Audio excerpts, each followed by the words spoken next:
Silent, ready, 5 second, start.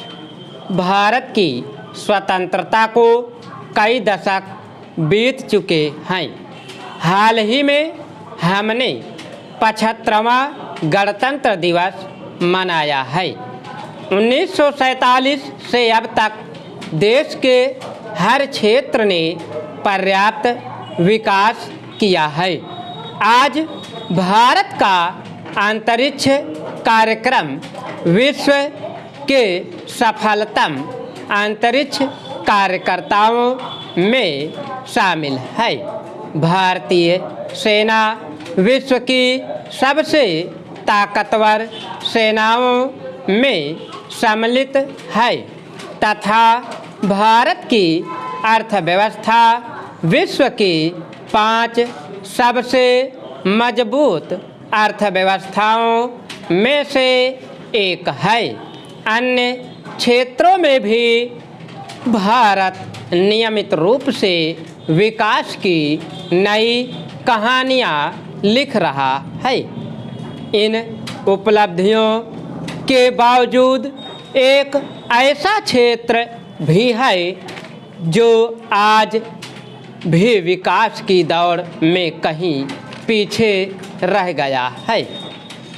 खाद्य सुरक्षा, ग्रामीण रोजगार जैसे क्षेत्रों में महत्वपूर्ण भूमिका निभाने वाला कृषि क्षेत्र आज भी उस स्थिति में नहीं पहुंच पाया है जिसे संतोषजनक माना जा सके।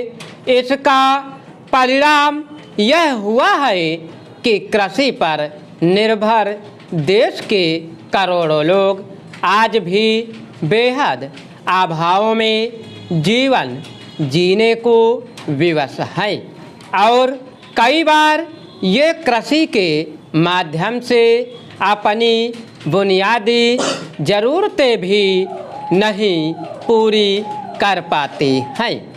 भारतीय कृषि के अपर्याप्त विकास के मूल में कुछ ऐसी समस्याएं हैं जिन्हें दूर किए बिना कृषि का विकास संभव नहीं है।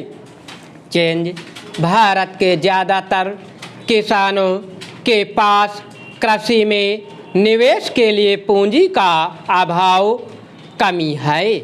आज भी देश के ज़्यादातर किसानों को व्यावहारिक रूप से संस्थागत ऋण सुविधाएं का लाभ नहीं मिल पाता। कई बार किसानों के पास इतनी भी पूंजी नहीं होती कि वे बीज, खाद, सिंचाई जैसी बुनियादी चीज़ों का भी प्रबंध कर सके। इसके परिणाम यह होता है कि किसान समय से फसलों का उत्पादन नहीं कर पाते अथवा अपर्याप्त पोषक तत्वों के कारण फसलें पर्याप्त गुणवत्ता की नहीं हो पाती हैं।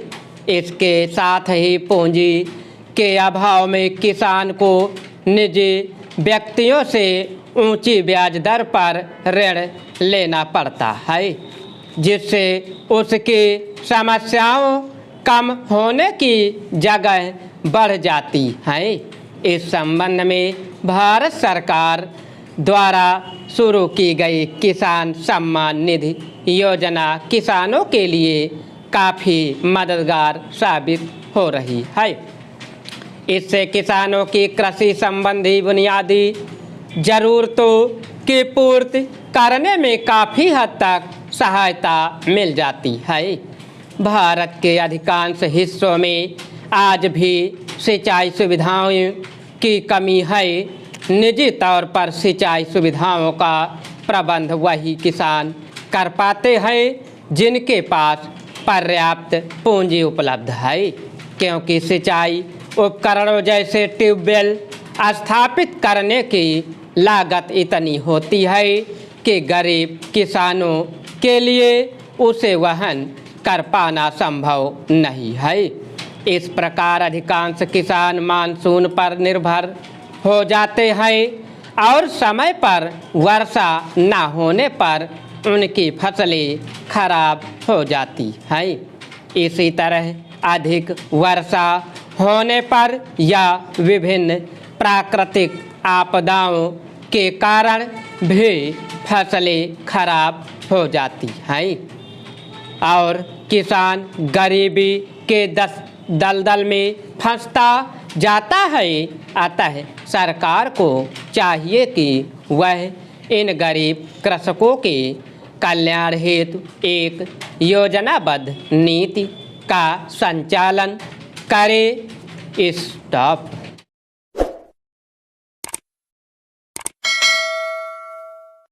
अगर तुम लोग नए हो तो सब्सक्राइब करो, वो जो लाल वाला बटन है उसके साथ सूर्य नमस्कार करो या फिर अनुलोम विलोम, मुझे नहीं पता, बस क्लिक हो जाना चाहिए। अब मैं भी